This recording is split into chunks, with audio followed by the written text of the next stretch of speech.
வணக்கம் நேர்களே, புது புது அர்த்தங்கள் நிகழ்ச்சிக்கு உங்களை வரவேற்பதில் மகிழ்ச்சி.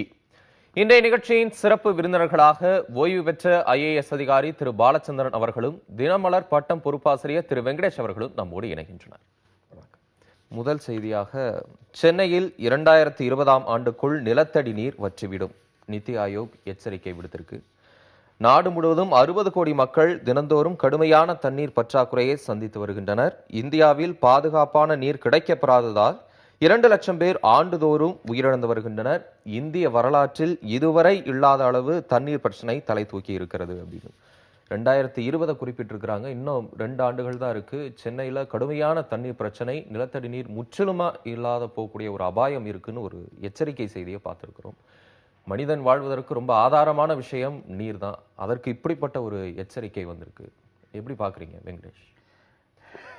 ரொம்ப பயங்கரமான ஒரு சமாச்சாரம். இதுதான் நீங்க எல்லா பிரச்சனைகளுக்கும் அடிப்படையாக இருக்கக்கூடிய ஒரு தண்ணீர் பிரச்சனை, அடிப்படையாக இருக்கக்கூடிய பிரச்சனை இந்த தண்ணீர் பிரச்சனை. இந்த தண்ணீர் பிரச்சனை அதுவும் குறிப்பாக நகரங்கள், அதே சமயம் சிறுநகரங்கள் எல்லா இடத்துலையும் நீங்க இன்னைக்கு இந்த தண்ணீர், நிலத்தடி நீரை அவ்வளோ தூரம் இன்னைக்கு சுரண்டப்படுகிறது. சென்னை மாதிரியான பெரிய நகரங்களில் நீங்கள் இன்னைக்கு எத்தனை விதமான தவறுகள், எவ்வளோ விதமான ஒரு குளறுபடிகள் அப்படின்னு நம்ம சொல்லிகிட்டே போகலாம். இன்ஃபேக்ட் நான் 1984 தண்ணி பஞ்சத்துலேருந்து நான் தண்ணி பஞ்சத்தோடவே வாழ்ந்துட்டு இருக்கேன். அதனால் எனக்கு தண்ணி பஞ்சம்னா என்னன்னு எனக்கு தெரியும். அவ்வளோ மோசமான சூழ்நிலை இங்கே தமிழ்நாட்டில் இருக்குது, குறிப்பாக சென்னையில் இருக்குது, பெரிய நகரங்களில் எல்லா இடத்துலையுமே இருக்குது. நாம் இன்னைக்கு செய்ய வேண்டிய முதல் காரியங்களில் ஒன்று முதல்ல இந்த நகரங்களில் இருக்கக்கூடிய பெரிய மக்கள் தொகையை டீகன்ஜஸ்ட் பண்ண வேண்டிய ஒரு கட்டாயம் இருக்குது. எல்லா வேலை வாய்ப்புகளையும் நீங்கள் நகரத்தை ஒட்டியே உருவாக்குறீங்கன்னா, தொழில்கள் நகரத்தை ஒட்டியே உருவாக்குறீங்கன்னா ஆட்டோமேட்டிக்காக இங்கே சென்னையை நோக்கி அல்லது பெரிய நகரங்களை நோக்கி நகரக்கூடிய மக்களை நீங்கள் மெல்ல மெல்ல அவங்களுடைய ஊர்கள்லையோ இல்லை சின்ன சின்ன ஊர்கள்லையோ நீங்கள் நிறுத்தி தொழில்களை அந்தந்த இடத்துல உருவாக்கினா மட்டும்தான் இந்த இடப்பெயர்வு என்பது நிற்கும். இடப்பெயர்வு தான் அடிப்படை பிரச்சனை. சென்னை மாதிரியான நகரங்கள், கோயம்புத்தூர் மாதிரியான நகரங்கள், கரூர் மாதிரியான நகரங்களுக்கு எல்லா இடத்துலையும் பார்த்தீங்கன்னா இந்த மக்கள் வேலை வாய்ப்புகளை தேடி வரும்போது அந்த நகரங்கள் பிதுங்கி போய் கிடக்கும். இப்போ இன்னைக்கு சென்னை நகரத்தில் இருக்கக்கூடிய சிவேஜ் எத்தனையோ ஆண்டுகளுக்கு முன்னாடி போட்டது. அது ஒரு 20 லட்சம் 25 லட்சம் பேரை தான் அதோட சிவேஜ் தான் தாங்கும். அப்படின்னா இன்னைக்கு அது கிட்டத்தட்ட 57 லட்சம் பேரோட சிவேஜை தாங்கிக்கிட்டு இருக்குன்னா அது எப்படி சாத்தியம்? அப்போ நீங்க இயல்பாகவே தண்ணீர் பற்றாக்குறை ஏற்படும், சிவேஜ் ப்ராப்ளம் வரும். எல்லா இடத்துலையுமே இந்த சிக்கல்கள் அடிப்படையில் இந்த நம்ம நகரத்தை உருவாக்குவது இருக்கக்கூடிய சிக்கல்கள்ல இருந்து ஆரம்பிக்கிறது. நாம குறைஞ்சபட்சம் அட்லீஸ்ட் சேட்டலைட் சிட்டிஸ் சொல்லக்கூடிய துணை நகரங்களையாவது உருவாக்கி இங்கேருந்து நீங்க மக்களை வேற தொழில்களை முதல்ல இடம் பெற வச்சு, குறைஞ்சபட்சம் அரசாங்கம் இனிமே கொடுக்கக்கூடிய அனுமதிகளுக்கு எல்லாம் இனிமே சிட்டி பக்கத்துல இருக்கக்கூடிய ஊர்களில் நாங்கள் கொடுக்க மாட்டோம், நீங்க வெளியே போய் நீங்க தள்ளி இருந்து நீங்க வியாபாரம் பண்ணுங்க, தள்ளி இருந்து நீங்க தொழில் பண்ணுங்கன்னு சொல்வதற்கான ஒரு முடிவை அரசாங்கம் எடுத்தால் மட்டும்தான் இருக்கக்கூடிய தண்ணீர் நிலைமைகளை நம்ம காப்பாற்ற முடியும். ஒன்று. ரெண்டாவது, நாம மழைநீர் சேகரிப்பு, ஜெயலலிதா அவர்களுடைய காலகட்டத்தில் உருவாக்கப்பட்ட இந்த மழைநீர் சேகரிப்புங்கிற திட்டத்தை மீண்டும் வலிமைப்படுத்த வேண்டிய தேவை ஒன்று இருக்கிறது. இந்த இன்னொரு எனக்கு ரொம்ப வருத்தம் தரக்கூடிய செய்தி இந்த கான்கிரீட் சாலைகள் போடுகிறோம்னு ஆரம்பிச்சு நிலத்தல சென்னையில் பெய்யக்கூடிய மழையில, நகரங்களில் பெய்யக்கூடிய மழைகள்ல பிளாஸ்டிக் சாலைகள் போடுகிறோம்னு அதை எல்லாத்தையும் பூமிக்குள்ள போக விடாமல் தடுத்த ஒரு பெரிய பாக்கியத்தை நம்ம பண்ணியிருக்கோம். இந்த தவறையும் நம்ம களைய வேண்டிய கட்டாயம் இருக்கிறது. எவ்வளோக்கு எவ்வளவு தண்ணீரை நம்ம காப்பாற்றுறதுக்கான வழிமுறைகள் என்னவோ அத்தனையும் ஒரு போர்க்கால அடிப்படையில் செய்ய வேண்டிய கட்டாயத்தை நம்ம உருவாகி இருக்கோம். சரி, திரு பாலச்சந்திரன், எப்படி பாக்குறீங்க இந்த ஒரு அபாய செய்தியை? இது உண்மையிலேயே அபாயமான ஒரு செய்தி தான். நமக்கு வரலாற்றில் ஏற்கனவே உதாரணங்கள் இருக்குது. பிஜப்பூர் சுல்தான்கள் காலத்தில் ரொம்ப பெரிய வளமான ஒரு தலைநகரமாக இருந்தது. இன்றைக்கி அங்கே பிஜப்பூரில் பாப்புலேஷனே கிடையாது. நமக்கு லிவிங் எக்ஸாம்பிள் டையிங் சிட்டிங்கிறது எப்படி இருக்குங்கிறதுக்கு பிஜப்பூர் தான். 3-4 வருஷத்துக்கு முன்னாடியே பெங்களூர் இன்டர்நேஷ்னல் சென்டரில் நடந்த ஒரு கருத்தரங்கில் ஒரு பேச்சாளர் ஒருத்தர் சொன்னார், அந்த பிஜப்பூர் மாதிரி பெங்களூரும் போகக்கூடிய அபாயம் இருக்குது அப்படின்னு சொன்னார். இப்போ இதுக்கு நிறைய காரணங்கள் இருக்குது. ரொம்ப வருந்தத்தக்க, பயப்படத்தக்க விஷயம் என்னென்னா, இந்த மாதிரி அபாய எச்சரிக்கையெல்லாம் வந்ததுக்கப்புறமும் அரசுகள் விழித்து கொள்ளவில்லைங்கிறது இல்லை, வாளாக இருக்கிறது. அதாவது தெரியும் இந்த மாதிரி நடக்கும்னு சொல்லி தெரியும். நடந்தால் என்ன நடக்கும்? தண்ணி இன்னொரு இடத்துலேருந்து கொண்டு வரணும். அந்த தண்ணி இன்னொரு இடத்துல கொண்டு வர்றதுக்கு ஒரு கான்ட்ராக்ட் இருக்குது. அப்போ எல்லாத்துலேயுமே வந்து ஒரு லாபம் இருக்குது அப்படின்னு சொல்லி பார்க்கும்போது அந்த நேரத்தில் பார்த்துக்குவோம், அந்த நேரத்தில் இந்த கான்ட்ராக்ட் கொண்டு வந்தால் யாரும் அப்போஸ் பண்ண போகிறதில்ல அப்படிங்கிற ஒரு மனப்பான்மை வந்து பல மாநிலங்களில் உள்ள ஆட்சியாளர்கள்ட்ட வந்து இன்றைக்கி இருக்குது. அதுக்கப்புறம் மக்களுடைய அலட்சிய போக்கு, எல்லாமே அரசு தான் செய்யணும், எல்லாத்துக்குமே அரசு தான் குறை சொல்லணும் அப்படிங்கிற ஒரு மனப்பான்மை வந்து பரவலாக இருக்குது. இதனாலெல்லாம் என்ன ஆகுதுன்னா, மக்களாக தாங்களாக வந்து இன்னும் இதை விட முக்கியமான இன்னொன்றுன்னா, இந்த குளோபல் கார்ப்பரேட் செக்டாருக்கு வந்து இன்றைக்கி தண்ணி வந்து சப்ளை ஆஃப் வாட்டருங்கிறது ரொம்ப பெரிய பிஸ்னஸ். அது உங்களுக்கு ஃபார்மசூட்டிக்கல் பிஸ்னஸ் எவ்வளோ பெருசாக இருக்கோ அந்த மாதிரி $1 ட்ரில்லியன் பிஸ்னஸ் அது வந்து. அதனால் அவங்க இந்த பிஸ்னஸ் தொடர்ந்து நடந்துக்கிட்டே இருக்கணும் அப்படின்னு சொல்லிட்டு அவங்க எதிர்பார்ப்பாங்க. அவங்களுக்கு இன்றைக்கி வந்து இங்கே உள்ளூர்லேருந்து அந்த தண்ணியை பிடிச்சி கொண்டு வரது முடியலைன்னா வெளியூர்லேருந்து வெளிநாட்டிலேருந்து தண்ணியை பிடிச்சி கொண்டு வருவாங்க. கொண்டு வந்துட்டு அதுக்காக இப்போ உள்ள தண்ணி சார்ஜ் போல் இன்னும் 4 மடங்கு தண்ணி சார்ஜ் எடுப்பாங்க. அதில் அவங்களுக்கு ப்ராஃபிட் இப்போ உள்ள லாபத்து போல் இன்னும் 2 மடங்கு கிடைக்கும். இது மாதிரி இத்தனை சிக்கல்கள் இருக்குது. மக்கள் விழித்து கொள்ளாத வரை இந்த பிரச்சனை வந்து தொடரும். இந்த பிரச்சனை இன்னும் தீவிரமாகும். அதுக்கப்புறம் ஒவ்வொருத்தருக்கு வந்து இது என்னுடைய பிரச்சனை, நான் என்னால் முடிஞ்ச தீர்வை காணணும் அப்படிங்கிற ஆர்வம் வராத வரைக்கும் இந்த பிரச்சனை வந்து தீராது. பிரச்சனைக்கான தீர்வு கிடைக்காது. ஆமா, நீங்க பெங்களூர் வாசி கூட இப்ப சென்னை பெங்களூருக்கும் இதே மாதிரியான ஒரு எச்சரிக்கை விடுக்கப்பட்டிருக்கு. அங்கேயும் குடிநீர் பிரச்சனை இருக்கு. காவிரி நீர் பங்கீடு கூட பெங்களூருவின் குடிநீர் பிரச்சனையை ஒரு காரணம் காட்டி ஒரு குறிப்பிட்ட அளவு டிஎம்சி அங்க கொடுக்கறதுக்கான தீர்ப்பையும் நம்ம பார்த்தோம். அங்க தண்ணீர் சிக்கல் எப்படி இருக்கு, அதை கையாள்வதற்கு, அதை தீர்க்கிறதுக்கு பெங்களூர்ல வந்து 1980 வரைக்கும் காவேரி தண்ணியே பெங்களூருக்கு வந்ததில்லை. பெங்களூரில் வந்து 7 ஏரிகள் இருந்தது. அந்த ஏரிகள்லேருந்து வந்த தண்ணி வந்து பெங்களூருடைய ஜனத்தொகைக்கு வந்து போதுமானதாக இருந்தது. 2 விஷயம் நடந்தது. அங்கே வந்து ஐடி செக்டார் வந்தபோது இந்த ஏரிகள் காணாமல் போயிடுச்சு. இந்த ஏரிகள் வந்து பெலந்தூர்னு ஒரு ஏரியில் வந்து இன்றைக்கி நுரையாக இருக்குது. நீங்கள் போனீங்கன்னா பார்ப்பீங்க, வெறும் நுரையாக இருக்குது. சில சமயம் அந்த நுரை கோவம் வந்துருச்சுன்னா அது தீயாக வருது. ஏன்னா அந்த கெமிக்கல்ஸ் அத்தனையும் போட்டு வச்சுருக்காங்க. இப்போ இதுக்கெல்லாம் இன்றைக்கி வந்து நிவர்த்தி பண்ண போகிறோம், நாங்கள் போர்க்கால அடிப்படையில் நடவடிக்கை எடுக்கிறோன்னு சொல்லி 3 வருஷம் ஆச்சு. ஒன்றுமே நாங்கள் வந்து பார்க்கல. எந்த அளவுக்கு நான் அடிக்கடி சொல்லுவேன், ஸ்டேட் அப்படிங்கிறது, த அத்தாரிட்டி ஆஃப் ஸ்டேட் அப்படிங்கிறது வந்து நிர்வாகம் மட்டும் கிடையாது. அது வந்து அட்மினிஸ்ட்ரேஷன், லெஜிஸ்லேச்சர், ஜுடிஷியரி 3 சேர்ந்தது தான் ஒரு அரசு அப்படிங்கிறது, அரசு அமைப்புங்கிறது. பெங்களூரில் வந்து இந்த இதில் லேக்கையெல்லாம் வந்து ஆக்கிரமித்து சில பேர் வந்து பில்டிங் எல்லாம் கட்டியிருக்காங்க அப்படின்னு சொல்லி அதெல்லாம் சர்வே பண்ணணும் அப்படின்னு சொல்லி அரசு நிர்வாகம் வந்து ஒரு முயற்சி எடுத்தது. இதுக்கு ஜுடிஷியரி வந்து என்ன சொன்னாங்க, சர்வே பண்ணவே கூடாதுன்னு ஆர்டர் போட்டாங்க. இது எந்த விதத்தில் நியாயம்? அப்போது எல்லா அரசு எந்திரங்களும், அரசுங்கிற நிர்வாக அமைப்புடைய எல்லா எந்திரங்களும் ஒன்று சேர்ந்து ஜனங்களுக்கு நன்மை கிடைக்கக்கூடாதுங்கிற மாதிரியான முயற்சிகள் செஞ்சாங்கன்னா அதுக்கப்புறம் நியூஸ் பேப்பர் மட்டும் படித்து என்ன பிரயோஜனம்?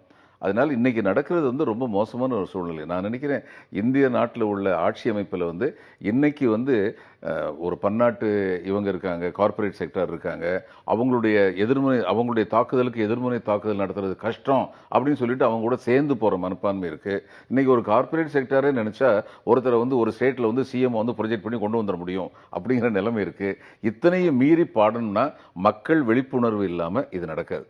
ஆனால் மக்களுடைய விழிப்புணர்வுங்கிறது ரொம்ப ரொம்ப ரொம்ப கம்மியாக இந்த விஷயத்தில் இருக்குது. அதனால் நான் என்ன பயப்படுறேன்னா, இந்த பிரச்சனை இன்னும் தீவிரமடையும். அதுக்கப்புறம் வந்து சீ வாட்டர்லேருந்து கொண்டு வரோன்னு சொல்லுவாங்க, ரயிலில் கொண்டு வர்றோம்னு சொல்லுவாங்க. எல்லாத்துக்கும் ஜனங்கள் தலையாட்டுவாங்க, ஏன்னா தண்ணி வேணுமே. அந்நேரம் காஸ்ட்டை பற்றி யாரும் யோசிக்க மாட்டாங்க. அந்த மாதிரியான ஒரு சூழ்நிலை. சரி, இப்போ ஒரு விஷயத்தை அவர் குறிப்பிட்டார். பெருநிறுவனங்கள் ஐடி செக்டார் வந்ததுக்கப்புறம் பெங்களூர்ல இது மாதிரியான பிரச்சனை ரொம்ப அதிக அளவில் தலை தூக்குச்சுன்னு. இப்போ சென்னையிலையும் அதே மாதிரியான ஒரு சூழலை நம்ம பார்க்குறோம். சென்னையை சுற்றியும் பெருநிறுவனங்கள் அதிக அளவில் வளர்ந்துகிட்டு இருக்கு, வளர்ச்சியை பார்க்குறோம். அப்போ பெருநிறுவனங்கள் இதில் ஒரு மிக முக்கியமான ஒரு காரணமாக இருக்கும். ஆமாம் சார், நீங்கள் தொழில் வளர்ச்சியின் அப்படி தேவை அப்படின்னு நினைக்கும்போது நீங்கள் பெரிய நிறுவனங்களுக்கும் அவங்களுடைய கட்டடங்களுக்கும் நீங்கள் இடம் கொடுக்க வேண்டிய தேவை இருக்கிறது. அவர் சார் சொன்ன மாதிரி நீங்கள் 7 ஏரி பெங்களூரில் காணாமல் போன மாதிரி இங்கே சென்னையிலேயும் நிறைய ஏரிகள் காணாமல் போயிருக்கு. இப்போ இந்த ஏரிகள் எல்லாமே வந்து சென்னையினுடைய தண்ணீர் பஞ்சத்துக்கு, தண்ணீருக்கு ஒரு வற்றாத ஒரு ஜீவநதி இல்லாத சூழ்நிலையை இந்த ஏரிகள் தான் நம்மளை காப்பாத்துச்சு. என்னுடைய மிகப்பெரிய சிக்கலே நான் இன்னொன்று சொல்லியிருக்கேன். இப்போ நீங்கள் கர்நாடகத்துக்கு ஒரு ஜீவநதி இருக்குது, நீங்கள் தமிழ்நாட்டுக்கு ஒரு ஜீவநதியே கிடையாது. அப்படி இருக்கக்கூடிய ஒரு சூழ்நிலையில் நீங்கள் மழையையும் இருக்கக்கூடிய ஏரிகளையும் நீங்கள் காப்பாற்ற வேண்டிய ஒரு கட்டாயம் இருக்கிறது. ஆனால் என்ன ஆச்சுன்னா, இன்னைக்கு ஏரிகள் அத்தனையுமே நீங்கள் இந்த மாதிரியான ஒரு பிளாட் போட்டு வித்து அதில் வந்து பெரிய பெரிய நிறுவனங்களுக்கு இடம் கொடுக்க ஆரம்பிச்ச பிற்பாடு நீங்க மாற்று தண்ணீருக்கான ஏற்பாடுகளை எதையுமே இந்த நகர நிர்வாகத்தில் யோசிக்கவே இல்லை. சரி, அப்போ நமக்கு நிறுவனங்களும் தேவை, நீரும் தேவை. இது எப்படி பேலன்ஸ் பண்றது? ரொம்ப முக்கியமான கேள்வி என்னன்னா, நீங்கள் நகரத்துக்குள்ள நிறுவனங்களை அனுமதிக்காதீர்கள். இதுதான் ஒரே ஒரு விஷயம். இப்ப நீங்க இந்த கான்சென்ட்ரேஷன் இருக்கு சார், அதுதான் இப்ப நான் திருப்பி அதான் சொல்றேன். 20 லட்சம் பேர் 25 லட்சம் பேர் வாழ்வதற்கு உருவாக்கப்பட்ட ஒரு சிவேஜ், ட்ரைனேஜ், வாட்டர் சிஸ்டம் இருக்க இடத்துல நீங்க ஒரு 57 லட்சம் பேர் 60 லட்சம் பேர். இன்னைக்கு சென்னைங்கிறது இங்க மட்டும் கிடையாது, அது வந்து ஸ்ரீபெரும்புதூர் வரைக்கும் போச்சு, இந்த பக்கம் வந்து செங்கல்பட்டு வரைக்கும் போயிருச்சு சென்னைங்கிறது. ஸோ மாநகரம் அப்படிங்கிறது மாநகரமா பெருசா போய்க்கொண்டே இருக்குது. இப்ப நம்ம எல்லா பகுதிகளையும் வந்து சென்னையுடைய பகுதிகளா சேர்த்துக்கொண்டே இருக்கிறோம். என்ன அடிப்படை வசதிகளை நம்ம இங்க உறுதிப்படுத்தி இருக்கோம் யோசிச்சு பாருங்க. அப்போ நம்ம நகரத்தை விரிவாக்குறதுங்கிறது தப்பு கிடையாது. ஆனா நகரத்துல எவ்வளவு தொழில்களை நம்ம உள்ள அனுமதிக்கிறோம். தொழில்களை அனுமதிக்க நீங்க மக்கள் தொகை உள்ளுக்குள்ள வரவங்களுக்கு வந்து நிச்சயமா இங்க தங்குவதற்கு இடம் வேணும். அப்போ கட்டடம் கட்டுவாங்க. கட்டடம் கட்டினா நீங்க தண்ணீர் கொடுக்கணும். அப்போ தண்ணீர் கொடுக்கணும், சிவேஜ் பண்ணணும். இது ரெண்டுத்துக்கும் வசதி இல்லாத இடத்துல போதுமான இடம் இல்லை. இப்ப நீங்க பெரிய கட்டடங்கள் இன்னைக்கு கட்டப்படுது இல்லையா, நீங்க பெரிய ஒரு 300 கட்டடங்கள், 300 ஃபிளாட்ஸ், 400 ஃபிளாட்ஸ் எல்லா இடத்துலயும் கட்டினாங்கன்னா நீங்க கார்பரேஷன்ல இருந்து வாட்டர் கனெக்ஷனே கொடுக்க மாட்டேங்கிறாங்க. அவங்க என்ன சொல்றாங்க, நீ தண்ணி வாங்கி கொட்டிக்கோங்க. எனக்கு தெரிஞ்ச ஒரு ஃபிளாட்ஸ்ல எல்லாம் ஒரு நாளைக்கு 25 லாரி தண்ணி வாங்கி கொட்டிக்கிறாங்க, 30 லாரி தண்ணி வாங்கி கொட்டிக்கிறாங்க. இப்படித்தான் அவங்க இது பண்ணிக்கிறாங்களே தவிர அடிப்படையில நிலத்தடி நீர் அவங்க மாதிரி யாருமே உரியது கிடையாது. அந்த அளவுக்கு நிலத்தடி நீரை உரியிறாங்க. இன்னொரு பக்கம் நீங்க கார்பரேஷன் வாட்டர் கிடையாது, நல்ல தண்ணி வாங்கி வெளியில இருந்து கொட்டிக்கோங்கறாங்க. இதுதான் இன்னைக்கு இருக்கக்கூடிய மிகப்பெரிய சிக்கல். நாம 2 உதாரணம் சாருக்கு தெரிஞ்சுக்கும். மைசூர்ல நீங்க பாத்தீங்கன்னா தண்ணி வந்து பிரச்சனை கிடையாது. அழகாக மைசூர்ல இருந்து வீடுகளுக்கு நேரடியாக தண்ணி கொடுக்குறாங்க. நீங்க வீட்டுக்குள்ள நீங்க யோசிச்சு பாருங்க, வீடுகள்ல நீங்க வந்து ஓவர் ஹெட் டேங்க் தேவையில்லை, உங்களுக்கு சம்பு தேவையில்லை.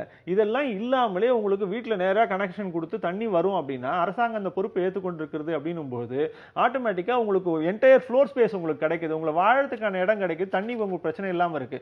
அதே மாதிரி நீங்க இதுல ஹைதராபாத்ல பாத்தீங்கன்னா அங்க எஃப்எஸ்ஐயே கிடையாது ஆக்சுவலா. சோ அவன் வந்து நீங்க என்ன அடிப்படை வசதிகள் பண்ணிக்கணுமோ பண்ணிக்க முடியும். அப்போ இது எல்லாமே ஒன்ன தொட்டு ஒரு பிரச்சனையை உருவாகிட்டே இருக்கு. நாம எப்படி இதை நிர்வாகத்தை பண்ணணும் அப்படின்னா அட்லீஸ்ட் இது நாள் வரைக்கும் செய்த அத்தனை விதமான என்ன சொல்றது ஒரு தவறுகளையும் நீங்கள் விட்டுவிட்டு இனியாவது நாங்கள் சென்னையை வந்து டீகன்ஜெஸ்ட் பண்றோம்ன்ற ஒரு முடிவை அரசாங்கம் எடுக்க வேண்டிய கட்டாயம் இருக்கிறது. இதுல அரசாங்கத்துக்கு மட்டும்தான் பொறுப்பு இருக்கா? எல்லாருக்குமே பொறுப்பு ஐயா இருக்கு, சார், மக்களுக்கும் அவரு- அப்படின்னு ஒரு எல்லாருக்கும் விஷயத்தை பொறுப்பு சொன்னாரு. இருக்கு, எல்லாருக்கும் பொறுப்பு இருக்குன்னு அரசாங்கம் செய்யலைன்னு சொல்லிட்டு மக்கள்லாம் சேர்ந்து முதல்ல பேசுவாங்க. அதுக்கப்புறம் என்ன பண்ணுவாங்க, ஒரு போராட்டம் நடத்துவாங்க. இப்போ உள்ள அரசுகளுக்கு வந்து இதுக்கு தீவிரவாதத்துக்கும் பயங்கரவாதத்துக்கும் வித்தியாசம் தெரியல. போராட்டம் நடத்துறாங்க அப்படின்னு சொல்லிட்டு அவங்க மேல துப்பாக்கி சூடு நடத்துவாங்க. இப்படியெல்லாம் போய்கிட்டு இருந்ததுன்னா மக்கள் அரசு மக்கள் விரோத அரசா போச்சுன்னா மக்கள் வந்து போராட்டம் நடத்தினதுக்கு அப்புறமும் பலன் இல்லாத ஒரு சூழ்நிலை வந்து. சரி, இப்ப இந்த பேலன்ஸ் பண்றதா ரொம்ப ஒரு முக்கியமான விஷயமா இருக்கு. நமக்கு நிறுவனங்களும் தேவை, நீரும் தேவை. இப்ப சிட்டில வந்து இது மாதிரி வளர்ச்சியை நாம எதிர்பார்க்கிறோம், வேணும், அவசியமா கேட்கிறோம். இப்ப கிராமப்புறங்கள்ல இருந்து நகர்ப்புறங்களுக்கு வந்து தங்கணும், அங்க நம்ம நல்லா வசதியா இருக்கணும் நினைக்கிறாங்க நிறைய பேர். அப்ப இதை எப்படி பேலன்ஸ் பண்றது? இந்த நீர் தேவையும் அதாவது நிறுவனங்களும். ஸ்பெஷல் எக்கனாமிக் ஜோன் SEZன்னு சொல்லி இந்தியாவில் கொண்டு வந்தது வந்து சைனாவை பார்த்து கொண்டு வந்தாங்க. ஆனா சைனால வந்து என்ன பண்ணாங்க, வளர்ச்சி பெறாத கிராமப்புறங்களை வந்து அவங்க வந்து சூஸ் பண்ணாங்க, தேர்ந்தெடுத்து அங்க வந்து நாங்க வந்து ஸ்பெஷல் எக்கனாமிக் ஜோன் கொண்டு வர போறோம். அப்ப ஸ்பெஷல் எக்கனாமிக் ஜோன் வந்ததுனால அங்க ரோடு போடணும், அங்க மின் வசதி கொடுக்கணும், அதெல்லாம் வந்து growth சென்டர் ஆச்சு. எந்த வளர்ச்சியுமே இல்லாத ஒரு இடத்துல வந்து புதுசா நீங்க இதெல்லாம் கொண்டு வரும்போது பாப்புலேஷன் மேல எந்த பிரஷர் இல்லாம இருந்தது. ஆனா அதே இதை இந்தியால கொண்டு வந்தபோது கல்கத்தாவுக்கு பக்கத்துல, பாம்பேக்கு பக்கத்துல, சென்னைக்கு பக்கத்துல ஸ்பெஷல் எக்கனாமிக் ஜோன். அடுத்து என்ன பண்ணாங்க, இந்த ஸ்பெஷல் எக்கனாமிக் ஜோனை கொண்டு வந்தவங்க யார் வந்து ப்ரொமோட்டரோ அவங்க அதுல 40% ரியல் எஸ்டேட்டா வித்துக்கலாம். அதான் எப்படி ஒரு ஸ்பெஷல் எக்கனாமிக் ஜோன் கான்செப்டை உடைக்க முடியுமோ அப்படி முழுசா உடைச்சாங்க. இவர் திரு முரசொலி மாறன் வந்து அமைச்சராக இருந்தபோது நான் நேரம் டெல்லியில் பணிபுரிஞ்சுக்கிட்டு இருந்தேன். ஃபியோவில் வந்து டைரக்டர் ஜெனரலாக இருந்தேன். அந்நேரம் அவர்கிட்ட போய் கேட்டேன், நான் நீங்கள் சைனாவை கோட் பண்ணுறீங்க, நான் இது இந்தியாவில் இந்த மாதிரி பண்ணுறோமே, பின்னால் இது மாதிரி பிரச்சனை வராதா அப்படின்னு ரொம்ப கசந்து போய் சொன்னார். பின்னால் என்ன பிரச்சனை, இப்பயே பிரச்சனை வரும், இதுதான் இந்தியா. அவர் சொன்னதுலேருந்து எனக்கு தெரிஞ்சது அவருக்கு அது பிடிக்கல, அவரை மீறி அது நடந்துகிட்டு இருக்கு. ஏன்னா இந்தியாவில் வந்து காமர்ஸ் மினிஸ்டர் சொன்னதை மீறி நடக்க முடியும், பிஎம்ஓலேருந்து ஆர்டர் வந்ததுன்னா அல்லது வேறு எங்கேயாவது ஆர்டர் வந்ததுன்னா நடக்க முடியும். அவர் வந்து பேசாம அவர் எல்லாமே அரசியல் இருந்தனால சொல்ல முடியாத நிலைமையில் அவர் இருந்தாரு அப்படிங்கிறது எனக்கு தெரியுது.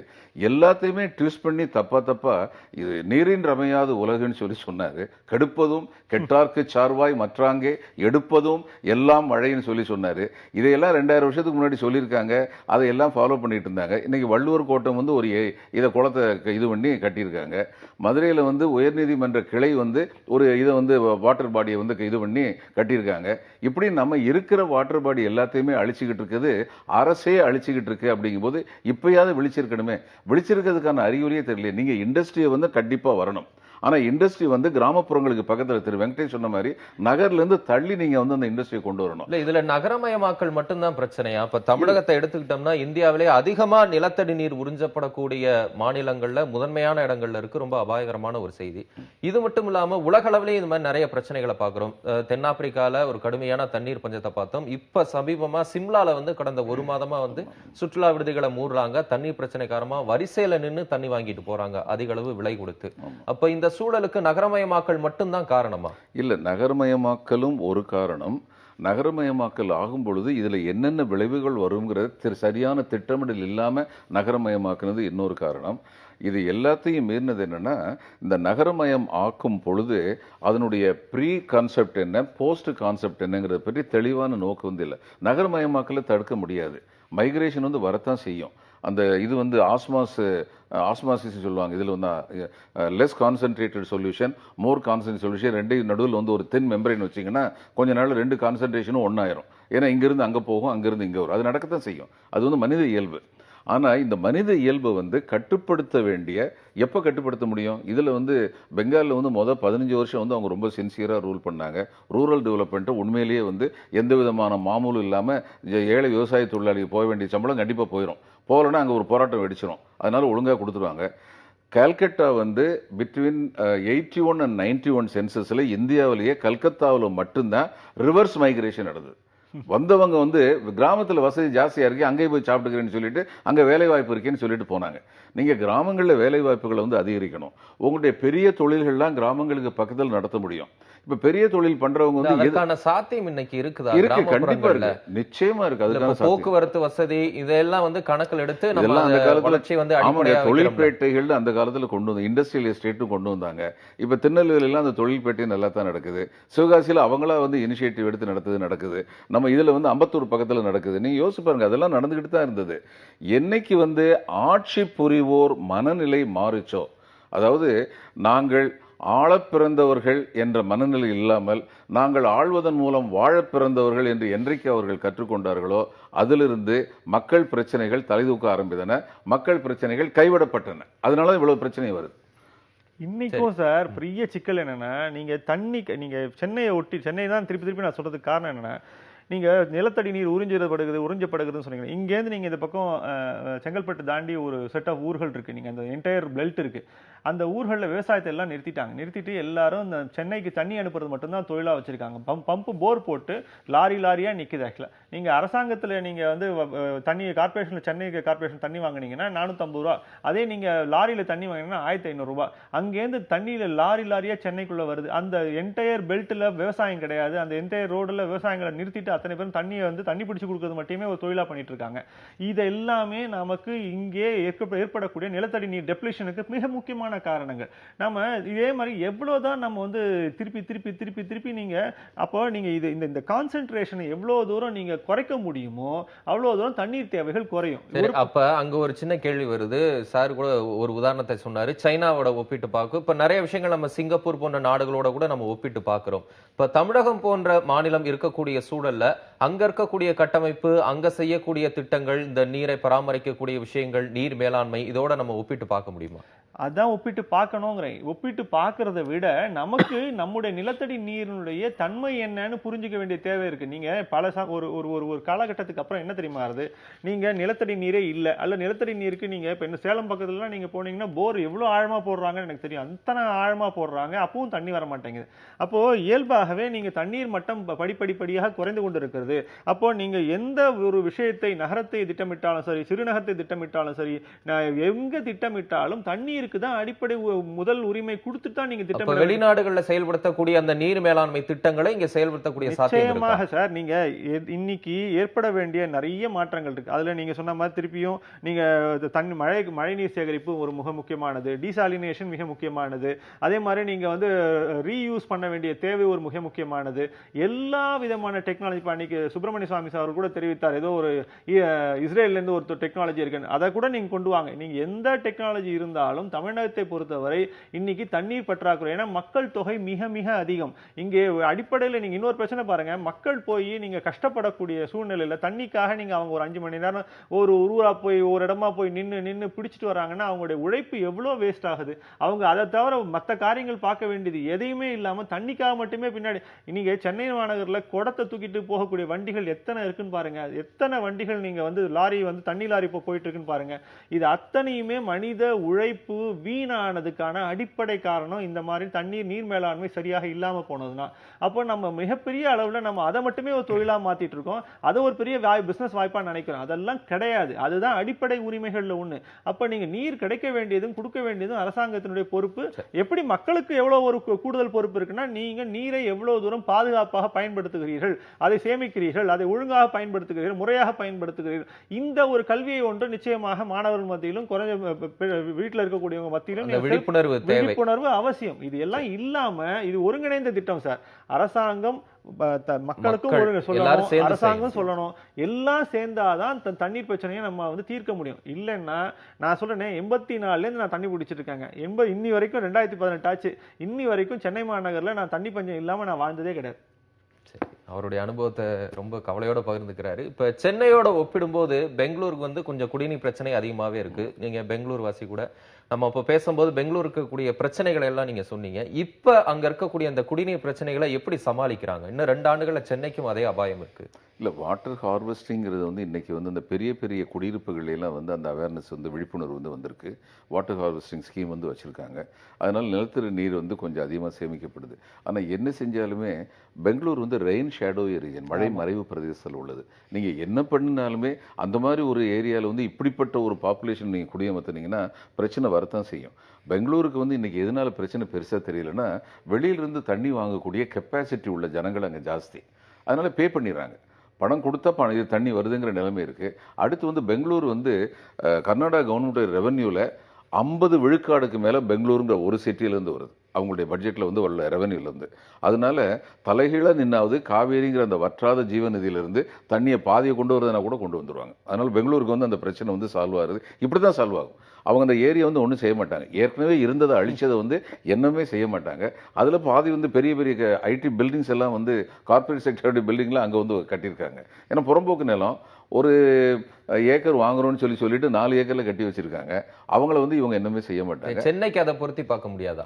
அதாவது சென்னையில வந்து நீங்க வந்து இங்க தண்ணியை சென்னையுடைய பிரச்சனை என்னன்னா, மான்சூன் ரெயின் வந்து மக்கள்கிட்ட வந்து நீர் சேமிப்புங்கிறது இல்லை. அந்த காலத்துல ஏரியில ஆரம்பிச்சு கடைசியில் குளம் குட்டைன்னு சொல்லி நம்முடைய தமிழர்களுடைய நீர் மேலாண்மை வந்து ரொம்ப உயர்ந்த ஒரு நீர் மேலாண்மையா இருந்தது. அது எல்லாத்தையுமே அழிச்சுக்கிட்டே போனோம்னா எங்க இருந்து தண்ணி வரும்? இன்னொரு சிக்கல் என்னன்னா, எங்கெல்லாம் தண்ணி வந்து வருமோ அந்த இடத்துல எல்லாம் கட்டடத்தை கட்டுறாங்க. அடுத்தது வந்து மான்சூன்ல வந்து அங்கெல்லாம் தண்ணி தேங்கணும்னா எம்எல்ஏ வந்து ஜனங்களுக்கு வந்து நீங்க வந்து நிவாரணம் கொடுங்கன்னு வந்து நிக்கிறாரு. இவங்க அந்த இடத்துல போய் கட்டடம் கட்டியிருக்கவே கூடாது. வாட்டர் ஸ்டாக்னேஷன் வந்துருச்சா நிவாரணம் கொடுக்கணுமா? நோய் நாடி நோய் முதல் நாடின்னு முந்தி சொன்னாங்க. இப்ப நோயை உருவாக்கிட்டு நோய் வந்தோன்னா அது காசு கேளு அப்படிங்கிற மாதிரி ஒரு நிர்வாகம் இன்னைக்கு நடந்துகிட்டு இருக்கு. அடிப்படை மனமாற்றங்கள் வந்தாலுடைய ஆட்சியாளர்களிடமும் ஆட்சியின் கீழ் உள்ள பொதுமக்களிடமும் அடிப்படை மனமாற்றம் வந்தாலுடைய சென்னையுடைய தண்ணீர் பிரச்சனை வந்து பெரும் காசு கொடுத்து தான் தீரும். ஜனங்களும் அந்த காசை கொடுக்க வேண்டியிருக்கும். அரசு அந்த காசு கொடுக்கறது சந்தோஷப்படுவாங்க இன்னைக்குள்ள அரசு இயந்திரத்தை பார்த்தா. ஆனா மக்களுக்கு வந்து இது ரொம்ப பெரிய தீங்காத்தான் இருக்கும். இது வந்து எப்பயுமே வந்து தஸ் ஃபார் நோ ஃபர்தர்னு நிலைமை வந்ததுக்கு அப்புறம் மக்கள் வந்து முழிச்சுக்கலாம். ஒருவேளை அப்படிப்பட்ட ஒரு விழிப்புணர்வுலாம் இன்னைக்கு இந்த ஜனங்கள்ட்ட வந்து ரொம்ப பெரிய 2 வருஷத்துல சென்னை வந்து ட்ரை ஆயிரும்னு சொல்றது எவ்வளவு ஆபத்தான ஒரு விஷயம். இது எத்தனை பேருக்கு போய் சேருது? இன்னும் பாருங்க, இருக்கிற தண்ணியும் குழாய் தண்ணி வந்து வடிஞ்சுக்கிட்டு இருக்கிறது. தண்ணி வந்து வேஸ்டா போய்கிட்டு இருக்கிறது. தண்ணி வேஸ்ட் ஆகுறதுங்கிறது வந்து நம்முடைய ஜனங்களுக்கு வந்து ஒரு பழக்கமாவே ஆயிருச்சு. இந்த வேஸ்ட்ங்கிற அந்த இடத்துல மழைநீர் சேகரிப்பு இந்த இடத்துல நாம பேசணும். அது எந்த அளவுக்கு இந்த இவங்க வந்து ஜெயலலிதா முதலமைச்சரா இருந்த பொழுது ஒரு நன்மை, அதாவது அது முழு நன்மையான ஆட்சியெல்லாம் நான் சொல்லல. ஒரு நன்மை என்னன்னா, அவங்க சொன்னாங்கன்னா நடத்தலைன்னா வம்பு வருங்கிற ஒரு பயம் வந்து அரசு பணியாளர்களுக்கு இருந்தது.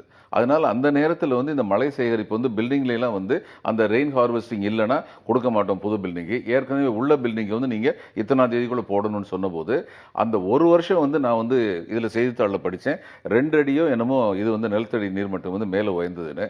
இப்போ போய் பார்த்தீங்கன்னா அதில் பல அந்த ரெயின் ஹார்வெஸ்டிங் ஸ்ட்ரக்சர்னு சொல்லி பண்ணதில் வந்து குப்பை கூடங்கள் சேர்ந்துகிட்டு இருக்கும். நமக்கு வந்து சஸ்டைனபிலிட்டி ஆஃப் தி ப்ராஜெக்ட் அப்படிங்கிறத பற்றி ஒன்றுமே தெரியறது இல்லை. மறுபடியும் வந்து ஜனங்கள்ட்டையும் விழிப்புணர்வு இருக்கும். அரசு எந்திரமும் வந்து இந்த மாதிரியான விஷயங்கள்ல நேர்மையாக திறமையாக நடக்கணும். சரி. மிக முக்கியமாக சார், இந்த ரெயின் வாட்டர் ஹார்வெஸ்டிங் என்னுடைய பலனை நேரடியாக நான் எங்களுடைய பகுதிகளில் பார்த்துருக்கேன். தண்ணீருடைய தன்மை மாறி இருக்கிறது. செலைன் வந்து உப்பா இருந்தது வந்து நல்ல தண்ணியாக மாறி இருக்கு. அதே சமயத்தில் தண்ணீருடைய பெட் வந்து மேலே ஒசந்துருக்கு. இதெல்லாமே கண்ணெதில் நான் அதனுடைய பலன்களை பார்த்துருக்கிறேன். அதனாலேயே மீண்டும் மீண்டும் மீண்டும் எங்கள் பகுதிகளில் இருக்கக்கூடிய இடங்கள் எல்லாரும் யாருக்கு வீடு கட்டினாலும் இந்த இதில் நிச்சயமாக நீங்கள் ரெயின் வாட்டர் ஹார்வெஸ்டிங் போடுங்கன்னு சொல்லிட்டே இருக்கேன். ஏன்னா அதனுடைய பலன் கண்ணெதிரில் தெரியக்கூடிய ஒரு பலன். ஆனால் நம்முடைய மிகப்பெரிய சிக்கல் என்ன தெரியுமா சார்? இப்போ 2 விஷயம் பண்ணிட்டாங்க. ஒன்று வந்து கார்பரேஷன்ல ரோடு போடுறேன்னு சொல்லும்போது அவங்க இந்த கான்கிரீட் ரோடு ஒன்று போட்டிருக்காங்க, அப்புறம் பிளாஸ்டிக் ரோடு ஒன்று போடுறாங்க. இந்த ரெண்டுத்துலையும் தண்ணி உறிஞ்சதுக்கான வாய்ப்பே கிடையாது. அந்த ரோடே வந்து எப்படி இருக்குன்னா, நீங்க பல சாலைகளில் வந்து தண்ணி தேங்குது. அதுவும் ஒரே பெட்டா இல்லை, ஒரே இதுவா இல்லை, போய் வடியத்துக்கான கால்வாய் இல்லை, அது போய் தண்ணியில பூமியில போய் சேர்றதுக்கான இடம் இல்லை. அப்போ நீங்க எப்படி தண்ணியோட பூமிக்கு போய் சேரும்? இப்போ வீடுகளில் இருக்கக்கூடிய ரெயின் வாட்டர் ஹார்வெஸ்டிங் மூலமா மட்டும்தான் போய் சேருமே தவிர, மிச்சபடி இயற்கையா சாலைகளில் போய் ஓடிக்கொண்டிருந்த தண்ணீராவது போய் சேர்ந்தது. அது வந்து இப்போ அதை சேருவதற்கான வாய்ப்பு கூட இல்லாமல் இன்னைக்கு மாறி போச்சு.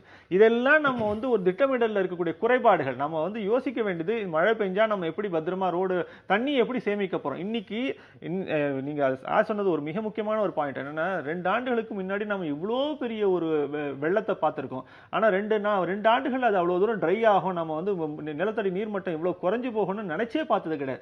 இதே பக்கத்துல இருக்கக்கூடிய இந்த இதுல வந்து ஆறுல நான் பார்த்திருக்கேன். ஆக்சுவலா தலைக்கு வரைக்கும் மேல ஓடி இருக்கு. நம்ம வீடு ஆபீஸ் எல்லாம் தண்ணி வந்து நம்ம பார்த்திருக்கோம். ஆனா இவ்வளோ தண்ணி எங்க காணாம போச்சு? எங்க போயிருக்க முடியும்? என்ன எப்படி? அப்ப நிர்வாகங்கிறது என்ன? நம்ம எப்படி தண்ணியை சேகரிச்சிருக்கோம்? எங்கெங்கெல்லாம் சேகரிச்சிருக்கோம்? இதெல்லாம் நம்ம திருப்பி நம்ம அட்லீஸ்ட் பாடமாவது கத்துக்கணும். இனிமே வரக்கூடிய மழை, இப்ப நம்ம வந்து ஜூன் மாசம் வந்துட்டோம்.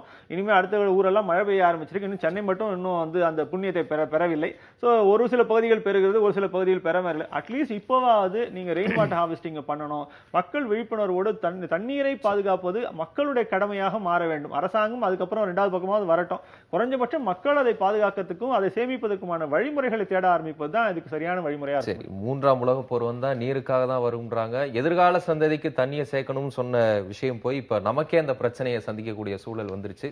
எல்லாருக்கும் அந்த பொறுப்பு இருக்கு. பார்க்கலாம் இந்த சிக்கல் எப்படி தீருதுன்னு. 5வது நாளாக தொடரும் கெஜ்ரிவால் உள்ளிருப்பு போராட்டம். தில்லியில IAS அதிகாரிகள் பணி புறக்கணிப்பை முடிவுக்கு கொண்டு வரணும், அதுக்கு நடவடிக்கை எடுக்கணும்னு இந்த போராட்டத்தை 5வது நாளா தொடர்ந்துட்டு இருக்காரு.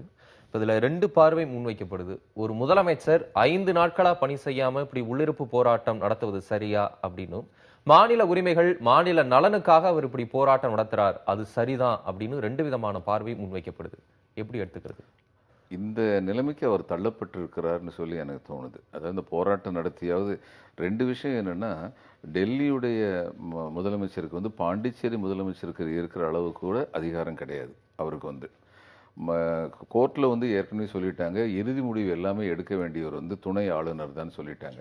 அப்போ இவருடைய எல்லா இதையுமே ரெக்கமெண்டேஷனையுமே ரிஜெக்ட் பண்ண முடியும், சட்டப்பூர்வமாக ரிஜெக்ட் பண்ண முடியும். அரசியல் ரீதியாக இவர் வர்றது வந்து இன்னைக்கு உள்ள பெரிய அரசியல் கட்சிகளுக்கு வந்து கொஞ்சம் பயமுறுத்துறதா இருக்குது இந்த மாதிரி ஒருத்தர் வர்றது. அதனால what is known as silent killing is being resorted டுன்னு சொல்லி நான் நினைக்கிறேன். சத்தம் இல்லாமல் இவரை வந்து ஒன்றுமில்லாதவராக ஆக்குறதுக்கு வந்து எல்லாருமே ஒன்று சேர்ந்து இருக்க மாதிரி தோணுது. கெஜ்ரிவால் வந்து எல்லா நேரத்துலையும் ரொம்ப திறமையாக நடந்துக்கிட்டாருன்னு சொல்ல முடியல. சில நடவடிக்கைகள், அவருடைய நடவடிக்கைகள் வந்து பயங்கரமான விமர்சனத்துக்கு உள்ளாகக்கூடிய நிலைமையில் இருக்குது. ஆனால் ஒரு மாநில முதல்வர்னு சொல்லி ஒருத்தர் வந்ததுக்கப்புறம் அவர் சொல்கிற இதில் ரெக்கமெண்டேஷனில் வந்து எது சரியாக இருக்கோ அதை வந்து ஏற்றுக்கிறதுங்கிறது தான் கரெக்டாக இருக்கும். இப்போ இது வந்து எலக்ட்ரிசிட்டி டேரிஃப் வந்து 50% குறைப்பேன்னு சொன்னார். குறைக்கிறதுக்கு வழி வைக்கிறதுக்கு அவர் என்ன பண்ணார், ஏற்கனவே இந்த சப்ளை அண்ட் டிஸ்ட்ரிபியூஷனில் யாரெல்லாம் இருக்காங்களோ அவங்க வந்து எவ்வளோ கொடுக்குறாங்க, எவ்வளோ மீட்டரில் வருது, இதெல்லாம் பற்றி கொஞ்சம் விசாரணை நடத்தணும்னு பார்த்தாரு. அந்த விசாரணையை முடக்கிட்டாங்க. அப்போ எப்படி அவர் வந்து குறைக்க முடியும்? சப்சிடிஸ் தான் பண்ணார். எவ்வளோ நாளைக்கு சப்சிடி பண்ண முடியும்? அதனால் வாக்குறுதியை நிறைவேற்றணும்னு நினச்சாரு. நான் நினைக்கிறேன் எவ்வளவு விழுங்க முடியும் என்பது தெரியாமல் கடிக்க ஆரம்பித்து விட்டார் திரு கெஜ்ரிவால் அவர்கள். அவருடைய அதிகார வரம்பு என்னங்கிறது தெரியாம மக்களுக்கு வந்து he promised everything under the sky. அங்க உட்கார்ந்ததுக்கு அப்புறம் தெரிகிறது. வேற வழி இல்லாம இன்னைக்கு அவர் வந்து இந்த மாதிரி போராட்டங்களில் ஈடுபடுறார். திரு வெங்கடேஷ், என்னன்னா ஒரே ஒரு விஷயம், நீங்க இதுல இருக்கக்கூடிய நியாயம், அதுல இருக்கக்கூடிய என்ன வேணா பகுதிகள் இருக்கட்டும், அவர் ஆனா குறைஞ்சபட்சம் நீங்க துணைநிலை ஆளுநர் அவரோட பேசணும். அவர் வந்து கூப்பிட்டு என்ன, நீங்க அவருடைய அலுவலகத்துல உட்கார்ந்துருக்காரு, நீங்க கூப்பிட்டு நீங்க என்ன காரணங்களுக்காக வந்திருக்கீங்க, என்ன பேசணும்னு விரும்புறீங்க, என்ன சொல்லணும்னு விரும்புறீங்க?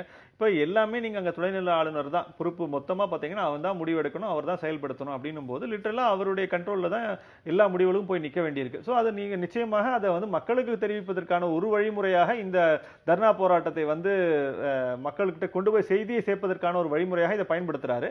அதே சமயத்துல அரசாங்கமும் அங்க இருக்கக்கூடிய துணைநிலை ஆளுநரும் இதை புத்திசாலித்தமா பயன்படுத்தி கொண்டு என்ன நீங்க சொல்ல வரீங்க சொல்லுங்க, நான் கேட்கிறேன், அதுக்கு என்ன நடவடிக்கை எடுக்க முடியுமோ எடுக்கலாம், பண்ண முடியுமா பண்ண முடியாதா அப்படின்னு பேசலாம் அப்படின்ற ஒரு டயலாக்கான ஒரு போர்ஷனே அந்த இடத்துல நடக்கவே இல்லை. அந்த இடத்துல அதிகாரம் முழுக்க துணைநிலை ஆளுநருக்கு தான் இருக்கு அரசியலமைப்பு சட்டப்படி. இப்போ மக்களால் தேர்ந்தெடுக்கப்பட்ட ஒரு முதலமைச்சருக்கு அதிகாரம் இல்ல அப்படின்ற ஒரு கேள்வி இந்த இடத்துல வருது இல்லையா? ஆமா சார், அதைத்தான் இவர் வந்து இப்ப வெளிப்படுத்துறாரு. என்னன்னா இந்த உள்ளிருப்பு போராட்டம் என்ன சொல்லுதுன்னா, என்ன நீங்க முதல்வராக தேர்ந்தெடுத்து விட்டீர்கள், ஆனால் எனக்கு கைகள் கட்டப்பட்டிருக்கின்றன, என்னால் செயல்பட முடியவில்லை, எல்லாவற்றுக்கும் நான் வந்து துணைநிலை ஆளுநர் தான் போய் நிற்க வேண்டும். இது வந்து இன்னைக்கு திருப்பி திருப்பி அவர் வலியுறுத்தி கொண்டே இருக்கிறார். இது வந்து இன்னொரு விஷயத்துல பார்க்கணும். நீங்க இதெல்லாம் உங்களுக்கு முன்னாடியே தெரியாதான்னு ஒரு கேள்வி இருக்கு. அப்ப துணைநிலை ஆளுநருடைய கண்ட்ரோல்ல தான் நீங்க யூனியன் பிரதேசம் இருக்க முடியும், அவர் தான் எல்லா முடிவும் எடுப்பாரு அப்படிங்கிறது நீங்க வாக்குறுதிகள் கொடுக்கும் போதோ மக்கள் கிட்ட போய் நீங்க வந்து பிரச்சாரம் செய்யும் போதோலாம் உங்களுக்கு தெரியாதா?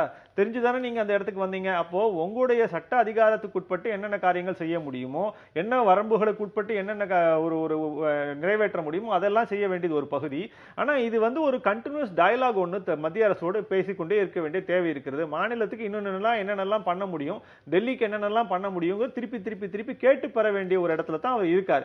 அதை கேட்டு பெறுவது ஒன்று, ஆனா கூடவே அவருக்கு அந்த ஒரு மோதல் போக்கு ஒன்று கூடவே இருக்கு. என்னன்னா, நான் வந்து எனக்கு கொடுக்கப்படல பாருங்க, எனக்கு கொடுக்கப்படல பாருங்க, நான் அதிகாரம் மிக்கவராக இல்ல பாருங்கன்னு மக்களுக்கு மீண்டும் மீண்டும் தெரிவித்துக் கொண்டிருக்கிறார். இவர் வந்து ரெண்டு பக்கமும் இருக்கிறார். அதாவது ஒரு பக்கம் தன்னுடைய அது மக்களுக்கு செய்யணும்னு நினைக்கக்கூடியதை காமிக்கணும், அதே சமயத்துல அதை வந்து மக்களுக்கும் புரிய வைக்கணும், தனக்கு அதிகாரம் இல்லை, தான் வந்து முழு அதிகாரத்தோட செயல்படலைன்னு ப்ரூவ் பண்ணணும்னு நினைக்கிறாரு. இது ரெண்டுமே வந்து எவ்வளவு தூரம் அடுத்த தேர்தலுக்கு அவர் பயன்படும் எனக்கு தெரியல. ஆனா அவர் செயல்படக்கூடிய இந்த ஒரு விஷயத்தினால, இந்த மாதிரியான ஒரு போராட்டங்கள்னால அவருக்கு ஒரு சாஃப்ட் கார்னர் ஒன்று உருவாகி கொண்டே இருக்குது மக்கள் மத்தியில். அந்த சாஃப்ட் கார்னர் அவருக்கு ஏதேனும் ஒரு வகையில பயன்படுவதாக இருக்கான்னு பார்க்கலாம். இப்ப இந்த இடத்துல ஒரு முக்கியமான விஷயம், ஆளுநருக்கு தான் எல்லா அதிகாரமும் இருக்கு, மக்களால் தேர்ந்தெடுக்கப்பட்ட முதலமைச்சருக்கு அதிகாரமே இல்லைன்னு சொல்லும் போது காவல்துறை ஐஏஎஸ் அதிகாரிகளுக்கு உத்தரவு நிறைய அதிகாரங்கள் இல்லை. அப்ப இங்க ஜனநாயகத்துக்கும் அரசியலமைப்பு சட்டத்துக்கும் ஒரு பெரிய வேறுபாடு இருக்கா? மக்களால் தேர்ந்தெடுக்கப்பட்ட ஒரு பிரதிநிதியால எந்த அதிகாரமுமே இல்லை, ஆனா அரசியலமைப்பு சட்டம் ஆளுநருக்கு ஒரு அதிகாரம் கொடுக்குது. இந்த வேறுபாட்டுக்கு இல்லை, அது காரணம் டெல்லி வந்து ஒரு ஸ்ட்ராட்டஜிக் பிளேஸ். டெல்லி வந்து அங்கே வந்து மைய அரசு வந்து ஒரு மாநில அரசுக்கு முழு அதிகாரமும் கொடுத்து, அதில் வந்து எதிர்க்கட்சி வந்து அங்கே மாநில அரசு முதல்வர் ஆனதுக்கப்புறம் அவங்க வந்து நினச்சாங்கன்னா பிரைம் மினிஸ்டருடைய வீட்டில் வந்து வாட்டர் கனெக்ஷனை கட் பண்ணிடலாம், அந்த அதிகாரம் முழுக்க அவங்களுக்கு இருந்ததுன்னா. செய்ய மாட்டாங்கங்கிற உறுதி இல்லை. அரசியல் பண்பாடு அந்த அளவுக்கு இன்னைக்கு வந்து வளர்ந்து, என்ன சண்டிகர்லேயே ஒரு விபி சிங் காலத்தில் வந்து இவர் சண்டிகர் சீஃப் மினிஸ்டர் வந்து ஹரியானா சீஃப் மினிஸ்டர், அவர் வந்து சொன்னார், நாங்கள் வந்து தண்ணி டெல்லிக்கு கொடுக்க மாட்டோம்னாரு. அவர் விபி சிங் வந்து உடனடியாக சொன்னார், உங்கள் அரசை கவிழ்த்துருவேன், நீங்கள் அரசியல் பண்ணுங்கிறதுக்காக வேண்டி மக்கள் வந்து கஷ்டப்பட முடியாதுன்னாரு. அதுக்கப்புறம் தண்ணியை திறந்து விட்டாங்க. இது மாதிரி நடந்திருக்கு. இவங்க எல்லாருக்குமே அந்த பயம் இருக்கிறது நியாயமான பயம். உதாரணமாக ஒரு காலத்தில் வந்து என்ன சொன்னாங்கன்னா, கால்கட்டா போலீஸ் வந்து கம்ப்ளீட்டாக வந்து மேயரு கீழே இருக்கணும் அப்படின்னு சொல்லிட்டு ஒரு ப்ரொபோசல் வந்தது. உடனே சிஎம் வந்து ரொம்ப ஜனநாயகமான ஒரு சிஎம், அவர் சொன்னார், அப்புறம் கல்கத்தாவில் எனக்கு என்ன அதிகாரம் இருக்குன்னு சொல்லி கேட்டார். அதனால் இதே மாதிரியான சூழ்நிலை தான் டெல்லியிலையும் இன்றைக்கி வந்து இருக்கிறது. இது கொஞ்சம் ரொம்ப சிக்கல், இடியாப்ப சிக்கல்னு சொல்கிற மாதிரி.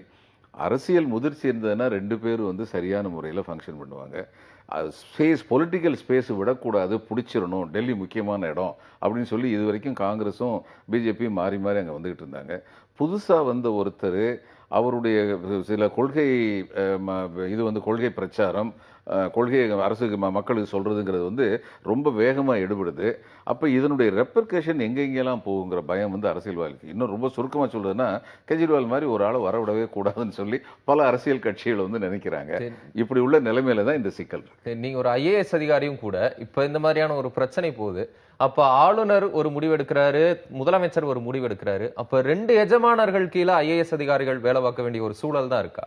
ஆமாம், அப்படி தான் இருக்குது. ஆனால் ரெண்டு எஜமானர்கள் இல்லை. அதாவது ஐஏஎஸ் அதிகாரி, இப்போ நான் அங்கே இருந்தேன்னா நான் பார்ப்பேன், உண்மையான அதிகாரம் உள்ள எஜமானர் யார், எஜமானர்னு சொல்லிக்கிறவர் யாருன்னு பார்ப்பேன். நான் உண்மையான அதிகாரம் உள்ள எஜமானருக்கு தான் நான் வந்து கட்டுப்பட முடியும். சட்டம் என்ன சொல்லுதோ அதை தான் நான் செய்ய முடியும். சட்டம் வந்து இன்றைக்கி வந்து தில்லி முதலமைச்சருக்கு வசதியானதாக இல்லை, சாதகமானதாக இல்லை. இதுதான் ஒரு கசப்பான நிதர்சனம் கெஜ்ரிவாலை பொறுத்த மட்டும். மைய அரசை பொறுத்த மட்டும் இப்படிப்பட்ட ஒரு மாநில அரசுக்கு நாங்கள் முழு பவரும் கொடுக்க மாட்டோம், நாங்கள் எங்கள் கண்ட்ரோலில் தான் டெல்லியை வச்சிருக்க வேண்டியிருக்கு. இது இந்த டிப்ளமேட்டிக் என்க்ளேவ்லேருந்து எல்லாத்தையுமே பாதிக்கும். ஒரு வாட்டர் கனெக்ஷன் கட் பண்ணுறதுன்னு சொல்லி வச்சிட்டாருன்னா, அவர் நினைச்சாருன்னா கவர்மெண்ட் ஆஃப் இந்தியாவை எம்பராஸ் பண்ணணும்னு ஒரு டெல்லி சீஃப் மினிஸ்டர் நினைச்சிட்டாருன்னா அவர் இன்டர்நேஷனல் லெவலில் அதை கொண்டு போயிட முடியும். அதனால அவங்க அதை விடக்கூடாதுன்னு சொல்லி அவங்க பார்த்துக்கிட்டு இருக்காங்க. சில நியாயங்களும் இருக்கு அவங்க இதில். ஆனால் அரசியல் ரீதியான்னு சொல்லி பார்க்கும்போது இது மோர் டியூ டு பொலிட்டிக்கல் ரீசன்ஸ் இதெல்லாம் நடந்துகிட்டு இருக்கு. சரி, இந்த மாதிரி இரட்டை அதிகாரங்கள் வந்து மாநில நலன்கள்ல எதிரொலிக்குமா, அதுல பிரச்சனையை உருவாக்குமா? இல்லை சார், நீங்க கொஞ்சம் பின்னாடி பாருங்களேன். டெல்லியை பொறுத்த வரைக்கும் எப்பவுமே ஆளும் கட்சி என்னவா இருக்குது, அதாவது தேசிய அளவில் எந்த கட்சி ஆளும் கட்சியா இருக்குதோ அது வந்து காங்கிரஸா இருந்தாலும் சரி, பிஜேபியா இருந்தாலும் அவங்களுடைய இவங்க தான் வந்து டெல்லியிலையும் வந்து நீங்க ஆட்சி அதிகாரம் செலுத்தி கொண்டிருந்தா. ஸோ அந்த ஸ்மூத்தாக அது வந்து இது நாள் வரைக்கும் நடந்து கொண்டிருந்திருக்கு. ஆனா இன்னைக்கு வந்து மூன்றாவது நபராக ஒரு கெஜ்ரிவால் என்றவருடைய ஆம் ஆத்மி கட்சி அங்கே ஆட்சியில் இருக்கிறது அப்படிங்கும்போது அவர்களுக்கு பெரிய தயக்கம் ஒன்று இருந்து கொண்டே இருக்கு. இவர் எப்படி ரியாக்ட் பண்ண போறாருன்னு தெரியல. இப்போ சார் சொன்ன மாதிரி தண்ணியை கட் பண்ணா கூட என்ன பண்ண முடியும்னு தெரியாது. இப்போ இதெல்லாம் ஒரு பெரிய சிக்கல். அப்போ நம்ம இந்த இடத்துல நம்ம என்ன புரிஞ்சுக்கணும்னா, இதெல்லாம் உங்களுக்கு தெரியாதான்ற கேள்வி மட்டும்தான் எனக்கு இப்போ திருப்பி திருப்பி இருக்கு. இப்போ நீங்க டெல்லிக்கு நீங்க முதல்வராக வரணும்னு நீங்க நினைக்கும் போது, போட்டியிடணும்னு நினைக்கும் போது அங்கே இருக்கக்கூடிய கட்டுப்பாடுகள், இப்போ நீங்க பாண்டிச்சேரியில் இருக்கவங்க, இப்போ நீங்க வந்து அங்க இருக்கக்கூடிய துணைநிலை ஆளுநருக்கு கீழே தான் நீங்க வந்து அரசாங்கத்தை நடத்தி ஆகணும். காங்கிரஸ் அரசாங்கம் நடந்து கொண்டிருக்கிறது. அப்போ யாருக்கு அதிகாரம் மிக்கவராக அங்க இருப்பார் அப்படின்னு போது கண்டிப்பா இது தெரிந்ததுதானே நீங்க வந்து போட்டி போடுகிறீர்கள். ஷீலா தீட்சித்துக்கும் அதே பிரச்சனை இருந்துச்சு 98 2003ல பிஜேபி ஆட்சி இருந்துச்சு. இந்த அளவுக்கு இல்ல. அது காரணம் என்னன்னா, இப்ப அவர் அவங்க இல்லன்னு தான் சொல்றாங்க. நான் இந்த அளவுக்கு பிரச்சனைகளை சந்திக்கலன்னு தான் சொல்றேன். இல்ல, ஆனா அது காரணம் இருக்கு. என்ன காரணம்? ரொம்ப ரொம்ப ருசிகரமான ஒரு காரணம். அதாவது அரசியல் கட்சிகளில் வேறுபட்டவர்கள் ஆண்டு கொண்டிருந்தார்கள், ஆனால் பொருளாதார கொள்கையில் ஒன்றுபட்டவர்களாக அவர்கள் இருந்தார்கள். அதனால அங்க பிரச்சனை வரல.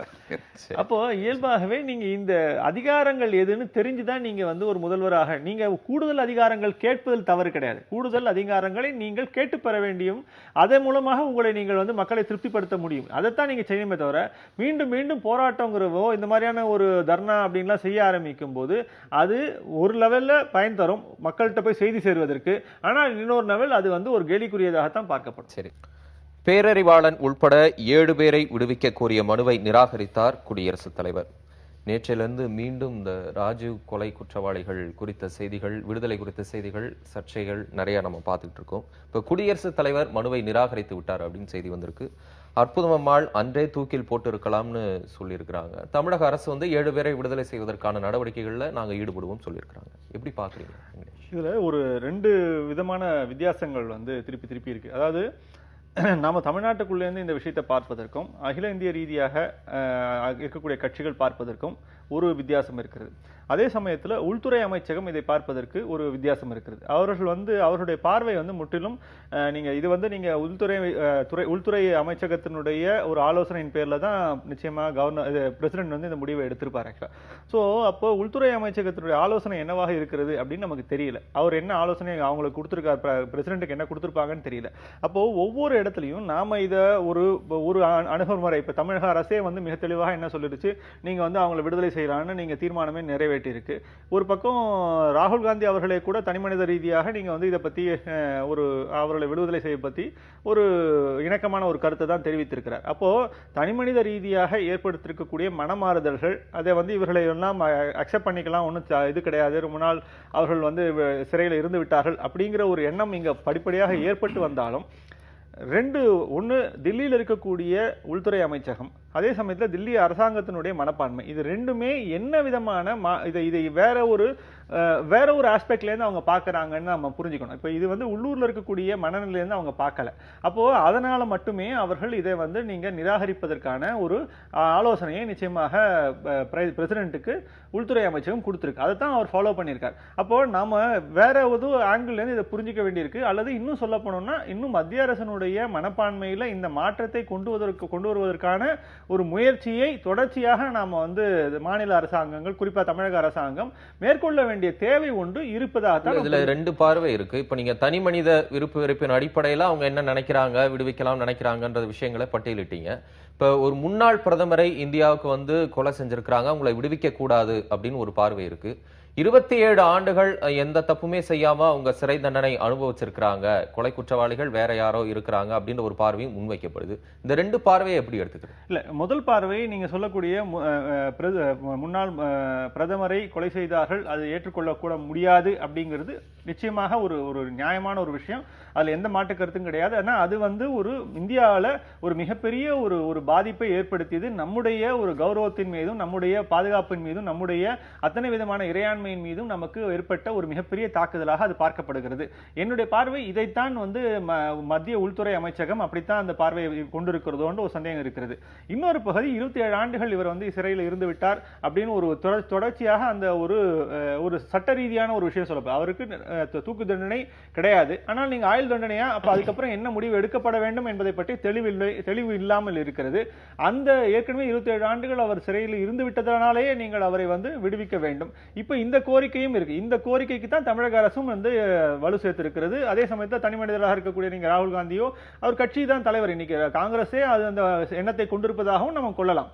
ஆனால் இது எல்லாத்துக்கும் அப்பாற்பட்டு அரசாங்கம் என்ற ஒரு அமைப்பு என்ன முடிவு எடுக்கிறது அப்படிங்கிறது அது மத்திய அரசாங்கம், குறிப்பாக அது தேசிய அளவில் பார்க்கக்கூடிய ஒரு பார்வையோடு இருக்கக்கூடிய ஒரு அரசாங்கம், உள்துறை அமைச்சகம் என்ன பார்வையோடு இதை அணுகிறது அப்படிங்கிறதா இருக்கு. அப்ப இது நிச்சயமாக அவர்கள் வேண்டாம் என்று நினைக்கிறார்கள், அதனாலதான் நிராகரிக்கிறார்கள். பல காரணங்களின் அடிப்படையில இந்த முடிவு எடுத்திருக்கிறாங்கன்னு சொல்றீங்க. திரு பாலச்சந்திரன் எப்படி பாக்குறீங்க? அதாவது இந்த இதுல பேரறிவாளன் இந்த பேட்டரியை வாங்கும்போது இந்த பர்பஸுக்காக வாங்கலை அப்படிங்கிறத அவர் சொன்னதை நான் பதிவு பண்ணலை, அது நான் ஒரு தவறுதலாக பதிவு பண்ணாமல் விட்டுட்டேன்னு சொல்லி அவருடைய என்கொயரிங் ஆஃபீஸர் சொல்லியிருக்காரு, தியாகராஜன் சொல்லியிருக்காரு. முருகன் ஒரு கேள்வி கேட்டிருக்காரு, உங்களுடைய குற்றப்பத்திரிகையிலேயே சொல்றீங்க இது இவருக்கும் பிரபாகரனுக்கும் பொட்டுஅம்மனுக்கும் மட்டும்தான் தெரியும், ட்ரை ரன் முதல்ல மற்றவங்களுக்கெல்லாம் விட்டு கடைசியில் ராஜீவ்காந்தி விஷயத்தில் கொல்லணும்னு முடிவெடுத்தது அவங்களுக்கு மட்டும்தான் தெரியும்னு சொல்றீங்களே, நாங்கள் எல்டிடியாக இருந்தாலும் நாங்கள் ஃபுட் சோல்ஜர்ஸ் தானே, எங்களுக்கு எப்படி இருக்கும், எங்களையெல்லாம் சதியில் சம்மந்தப்பட்டவங்கன்னு தானே நீங்கள் இந்த கொலை வழக்கில் ஈடுபடுத்தியிருக்கீங்க, அப்போ நாங்கள் எந்த அளவில் சதியில் சம்மந்தப்பட்டோம், நீங்களே சொல்றீங்க அவங்க 2 பேரை தவிர வேறு யாருக்குமே இது தெரியாது, என்ன காரணத்துக்காக நடக்க போகுதுன்னு தெரியாது நீங்கள் சொல்றீங்க, அப்போ எங்களை எப்படி நீங்கள் இதில் ஈடுபடுத்தின்னு கேட்ட கேள்விக்கும் இன்னைக்கு வரைக்கும் பதில் இல்லை. அதாவது இந்த கொலை வழக்கு விசாரணை ரொம்ப முழுமையாக முற்று பெற்ற அளவில் நடக்கலை. இன்னைக்கு வரைக்கும் அந்த எஸ்ஐடி வச்சிருக்காங்க, சர்வதேச சதி என்ன இருந்துச்சுங்கிறத பற்றி எந்த விதமான விவரங்களும் வரல. மற்றதெல்லாம் விடுங்க, ஒரு விசாரணை சரியாக நடத்தப்பெறவில்லைன்னு சொல்லி விசாரணை அதிகாரியே சொல்லிட்டாரு. அதுக்கப்புறமும் நாங்க போட்ட தண்டனையிலிருந்து மாற்ற மாட்டோம், ஏன்னா இது ஒரு முன்னாள் பிரதமர் கொலை செய்யப்பட்டார். முன்னாள் பிரதமர் கொலை செய்யப்பட்டது ரொம்ப துரதிருஷ்டவசமானது, அதுவும் தமிழ்நாட்டில் நடந்தது, தமிழ்நாட்டுக்கு ரொம்ப பெரிய ஒரு களங்கத்தை ஏற்படுத்திடுச்சு. ஆனா அதனுடைய விசாரணை சரியான முறையில் நடத்தப்பட்டிருக்க வேண்டும். அதுல எதுக்காக வேண்டிய அந்த நேரத்தில் நாங்க இது இன் கேமரா நாங்க இந்த இதை நடத்துவோம், கோர்ட் ஹியரிங்கை நடத்துவோம், ஏன்னா எல்டிடி ஹெலிகாப்டர்ல இவங்களெல்லாம் கடத்திட்டு போறாங்க எங்களுக்கு நியூஸ் இதெல்லாம் ஆதாரம் இல்லாத செய்திகள். இந்த கோர்ட் இது எதனால் பத்திரிகைகள் பிரசுரம் பண்ணப்பட முடியாத அளவுக்கு ஏன் நடந்ததுன்னா, அப்படி பத்திரிகைகள் பிரசுரம் பண்ணல உண்மையில என்ன நடந்துச்சுன்னு யாருக்குமே தெரியாது. அன்னைக்கு பத்திரிகை பிரசுரம் பண்ண முடிஞ்சதுன்னா பத்திரிகைகள் எத்தனையோ கேள்விகள் எழுப்பியிருக்கும், இந்த குறுக்கு விசாரணை நடந்ததை பத்தி எத்தனையோ கேள்விகள் வந்திருக்கும், என்ன நடந்ததுன்னு யாருக்கும் தெரியாம தண்டனை வழங்கப்பட்டது. இது ஒரு விதத்தில் denial of full justice to the accused தான். அப்படி இருந்திருக்க கூடாது. யாரா இருந்தாலும், யாரை கொலை பண்ணியிருந்தாலும், அவங்க கொலை பண்ணப்பட்டவங்கன்னு சொல்லி ஒருத்தர் மேல குற்றம் இருந்ததுன்னா அவங்க நிச்சயமா குற்றவாளின்னு தீர்மானிக்கிறதுக்கு ஜனநாயகத்துல என்னென்ன வழிமுறைகள் இருக்கிறதோ அத்தனை வழிமுறைகளையும் கடைபிடித்திருக்கப்பட்டிருக்க வேண்டும். ஆனா இங்க நடக்கல, இது உண்மை. அப்படி இருக்கும்போது இத்தனை சந்தேகங்கள் உள்ள ஒரு வழக்கில் 27 வருஷம் ஒரு பையன் கஷ்டப்பட்டிருக்கான் அப்படின்னா இவங்க இதுல எமோஷன்ஸை பார்க்க கூடாது, நீதியை பார்க்கணும், சட்டத்தை பார்க்கணும். சட்டத்து வழியிலன்னு சொல்லி பார்த்தா இன்னைக்கு இந்த அரசு பண்ணிக்கிட்டு இருக்கு, எல்லாருமே இதுல பாலிடிக்ஸ் பண்ணாங்க. ஜெயலலிதா அம்மா தங்களுடைய அதிகாரத்தை பயன்படுத்தி அவங்க ரிலீஸ் பண்ணிருக்க முடியும், அதை விட்டுட்டு எதுக்காக வேண்டிய சென்ட்ரல் கவர்மெண்ட் ரெஃபர் பண்ண, நாங்க ரிலீஸ் பண்ண போறோம் நீங்க கிளியரன்ஸ் கொடுங்க, எது கேட்கணும், அந்நேரம் கேட்டிருக்க வேண்டியதே இல்லை. இவங்களுக்கு சட்டப்பூர்வமா சட்டத்தில் இது இருந்த ப்ரொவிஷன் இருந்தது. அதனால எல்லாருமே கருணை காட்டுற மாதிரி சொல்றவங்க தமிழ்நாட்டில் உள்ளவங்களும் சரி, இன்னைக்கு எதிர்கட்சியிலிருந்து சப்போர்ட் பண்றவங்க ஆளுங்கட்சிக்கு வந்தோன்னு என்ன செய்ய போறாங்கன்னு தெரியாது. இது எல்லாமே ஒரு டிராமா. உண்மையில பாதிக்கப்பட்டிருக்காங்க. இந்த விசாரணை முழுமையாக நேர்மையாக நடத்தப்பட்டதா என்ற சந்தேகங்கள் எழுப்பப்பட்டிருக்கின்றன. அந்த சந்தேகங்களுக்கு அரசு இன்று வரை சரியான விடை அளிக்கவில்லை. ஆனா பேரறிவாளனுக்கு மட்டும்தான் விசாரணை அதிகாரி இந்த மாதிரி நான் மாத்தி எழுதிட்டேன், பின்னாடி குற்ற உணர்ச்சியின் அடிப்படையில நான் அந்த உண்மையை வெளியே சொல்றேங்கிறாரு. இப்ப இந்த விவகாரத்துல இன்னொரு பார்வை என்ன வைக்கிறாங்கன்னா, பேரறிவாளனுக்கு மட்டும் தனியா ஒரு மனு போடலாம், அவரை மட்டுமே வெளிக்கொண்டு வருவதற்கான ஒரு சாத்தியங்கள் இருக்கு அப்படின்னு ஒரு பார்வை முன்வைக்கப்படுது. இது எப்படி எடுத்துக்கிறீங்க? இல்ல, எல்லாருமே சேர்ந்து மனு போட்டாலும் அரசு பேரறிவாளன் மட்டும் விடுதலை பண்ணிட்டு அவர் ஒருத்தர் தான் நாங்க மெரிட் பார்க்குறோம், மற்றவங்ககிட்ட மெரிட் இல்லைன்னு சொல்லட்டுமே. இது வந்து திரு வெங்கடேஷ் சொன்ன மாதிரி இமோஷனுடைய உணர்ச்சியுடைய அடிப்படையில் வந்து முடிவுகள் எடுக்கப்படுகின்றன. நீதி உணர்ச்சிகளுக்கு கட்டுப்பட்டதில்லை, நீதி யாருக்குமே கட்டுப்படாது. ஆனா இன்னைக்கு வந்து நீதி உணர்ச்சிக்கு கட்டுப்பட்ட இந்த விஷயத்துல வந்து அரசு நடந்துகிட்டு இருக்கு. ஆனா ராஜீவ் காந்தி இறக்கும் போது அவர் கூட இறந்தவங்களுக்கும் நீதி வேண்டும், அவங்க குடும்பங்களுமே வந்து இந்த விடுதலை செய்யக்கூடாது அப்படின்ற ஒரு பார்வை தான் முன்வைக்கிறாங்க. இது எப்படி எடுத்துக்கு? அதாவதுங்க, இந்த வெடிகுண்டு வெடிச்சது வந்து இறந்தது வந்து ராஜீவ்காந்தி, அது கூட இறந்தவங்க எல்லா மரணங்களுமே ரொம்ப துரதிருஷ்டவசமானது. என்னுடைய கேள்வி எல்லாம், இப்படிப்பட்ட வினாக்கள் எழுப்பப்பட்ட பொழுது, இந்த விசாரணையே சரியா நடக்கலைன்னு வினாக்கள் எழுப்பப்பட்ட போது, இப்படிப்பட்ட ஒரு மரணத்துல அரசுக்கு பொறுப்பும் கடமையும் இருந்தது, இந்த விசாரணை சரியா நடந்துன்னு சொல்றதுக்கு எப்படி சொல்ல முடியுங்க? விசாரணை அதிகாரியே சொல்றாரு நான் சரியா எழுதாம விட்டுட்டேன்னு சொல்றாரு. அப்புறம் எப்படி விசாரணை சரியா நடந்ததா சொல்ல முடியும்? அதுக்கப்புறம் வந்து இவங்களை மட்டும் தான் எப்படி சொல்ல முடியும்? இவங்களுக்கு மேல யார் யாரெல்லாம் இருந்தாங்கிற பத்தி போகவே இல்லையே. சரி, திரு வெங்கடேஷ். இல்லை, இப்போ இதில் என்ன சிக்கல்னா, இன்னைக்கு நம்ம எப்படி இந்த விசாரணையை மீண்டும் வந்து நடத்த முடியுமா, அதில் இருக்கக்கூடிய திருப்பி பாசிபிலிட்டிஸ் என்ன, இது ஏதோ ஒரு எண்டுக்கு வந்து சேர்ந்துருச்சா இப்படின்னா இதெல்லாம் ஒன்று இருக்கு. இது ஒரு பகுதி. இன்னொரு பகுதி, நீங்க இவங்களை ஏற்கனவே 27 ஆண்டுகள் நீங்க ஜெயிலில் இருந்துட்டாரு, அதனால நீங்க வந்து அவருடைய தூக்கு தண்டனையும் நீங்க இது ஆயுள் தண்டனையா மாத்தியாச்சு. இப்போ ஆயுள் தண்டனையா மாத்தியாச்சுன்னா என்ன, அவருக்கு ஆயுள் தண்டனைனா என்ன, இயற்கையா ஆயுள் தண்டனைக்கான ஆண்டுகளோ அதை கூட்டி அதுக்கு மேலேயே அவர் இருந்துட்டாரு அப்படிங்கிற ஒரு வாதம் தான் மீண்டும் மீண்டும் வைக்கப்படுது. இப்போ இதுக்கப்புறம் இன்னொரு விஷயம் இருக்கு. இதுல நான் சொல்றேன், மத்திய உள்துறை அமைச்சகத்துக்கு நாம என்ன செய்தியை மாநில அரசு கொடுக்க வேண்டும் அப்படிங்கிறது தான் திருப்பி திருப்பி இருக்கு. சட்ட ரீதியாக ஒன்று. இரண்டாவது, இதை இப்போ ஏற்பட்டிருக்கக்கூடிய புரிதல் மாறுதல்கள் என்ன? இப்ப நீங்க சர்வதேச அளவில் இன்னைக்கு நீங்க எல்டிடிங்கிற இயக்கத்து மேல இன்னைக்கு இனிமே கொண்டு எந்த விதமான ஒரு அச்சுறுத்தலும் கிடையாது, அவரால் எந்த விதமான பாதிப்பும் கிடையாதுன்னு ஒரு சூழ்நிலையும் இன்னைக்கு ஏற்பட்டிருக்கு. அப்போ இந்த மாதிரியான ஒரு மாறுதல்கள் ஏற்பட்ட கூட, ஏன்னா நீங்க காலமாற்றத்தில் ஒரு 10 ஆண்டுகளுக்கு முன்னாடி இருந்தது இல்ல, ஒரு 20 ஆண்டுகளுக்கு முன்னாடி இருந்த சூழ்நிலை இன்னைக்கு கிடையாது. அப்போ இன்னைக்கு மாறுதல் ஏற்பட்ட போது இன்னும் வந்து ஒரு எல்டிடியினுடைய அச்சுறுத்தல்ன்ற பத்தி பேசுவோமான்னு எனக்கு தெரியல. ஒண்ணு. ரெண்டாவது, அதை ஒட்டி நாம இந்த முடிவுகளை வந்து மீண்டும் மீண்டும் உள்துறை அமைச்சகம் எடுக்கணுமா? இப்ப அதை கால மாறுதலை உணர்ந்து கொண்டு நீங்க வந்து மத்திய உள்துறை அமைச்சகம் இதை புரிந்து கொள்ள வேண்டும் தான் நான் நினைக்கிறேன். சரி, கருத்துக்களை பகிர்ந்த உங்கள் இருவருக்கும் நன்றி. மீண்டும் சந்திப்போம் நேயர்களே. நன்றி, வணக்கம்.